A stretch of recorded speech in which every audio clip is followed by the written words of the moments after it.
এক সাক্ষাৎকারে আমিনুল হক জানিয়েছেন, ক্রিস কোলম্যানের বেতন দিতে ক্রীড়া মন্ত্রণালয় সহযোগিতা করবে, কিন্তু বাফুফে তার সাথে তার এজেন্টের সাথে এখন পর্যন্ত নেগোসিয়েশনটা কমপ্লিট করতে পারছেন না। এদিকে বাফুফের দাবি, ক্রিস কোলম্যানের যেই এজেন্ট তিনি নাকি বিশাল আকাশচুম্বী অর্থ দাবি করছেন।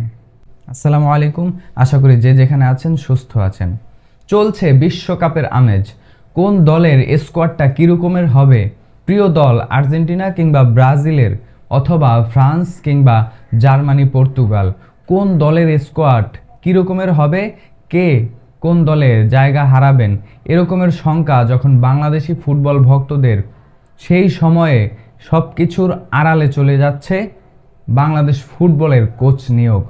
সম্ভবত বাফুফের আশেপাশে যেই দুষ্ট লোকগুলো রয়েছে তারা কোচ নিয়োগের সময়টাকে এভাবেই বিশ্বকাপের আমেজের দিকেই ঠেলে দিচ্ছেন, যেন এদেশের ফুটবল প্রেমীরা বিশ্বকাপের আমেজে মজে থাকে এবং এদেশের ফুটবলের যে কোচ সেটা আরও একবার ভিন্ন পথে নিয়ে যাওয়া হয়।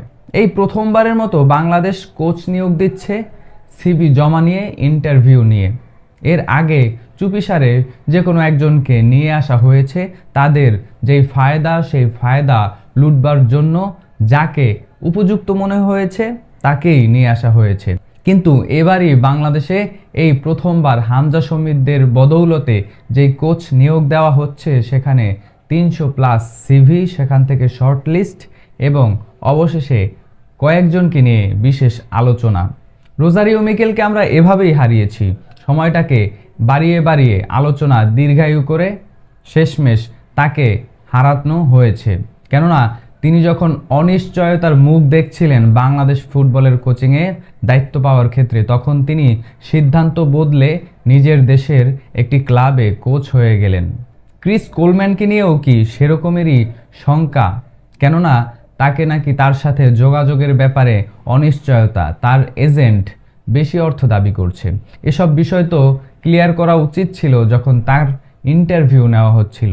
তার এজেন্ট কত পার্সেন্ট নেবেন, কিংবা তার পুরো কোচিং স্টাফের স্যালারি কত টাকা আসবে, কিংবা তার সাথে যে চুক্তিতে আমরা যাচ্ছি 1 বছর 2 বছর নাকি কত দিন, এখানে যেই শর্তগুলো থাকে সেই শর্তগুলো ক্লিয়ার করা।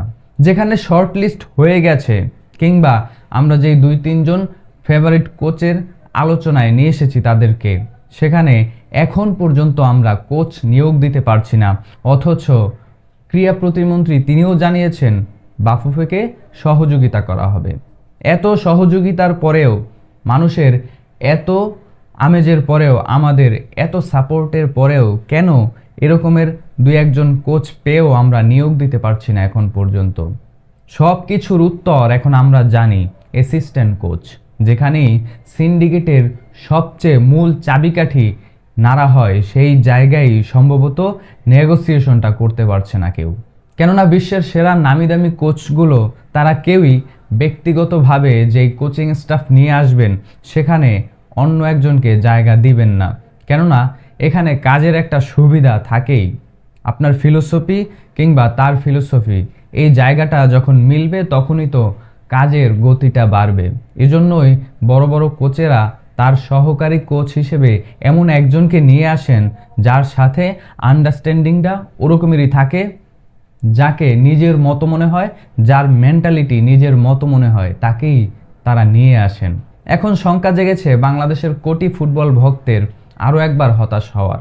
সেই শঙ্কা থেকে আমরা বেরিয়ে আমাদের প্রিয় একজন কোচ, যে কিনা বাংলাদেশ ফুটবলকে সামনের দিকে এগিয়ে নিয়ে যেতে পারবে, তাকে পাবো কিনা, সেই সম্ভাবনা কতটুকু বাস্তবে রূপ নেবে, নাকি আমরা আরও একবার ব্যর্থ হব, আমাদের আকাঙ্ক্ষা, আমাদের স্বপ্ন আরও একবার মাটিতে লুটিয়ে পড়বে?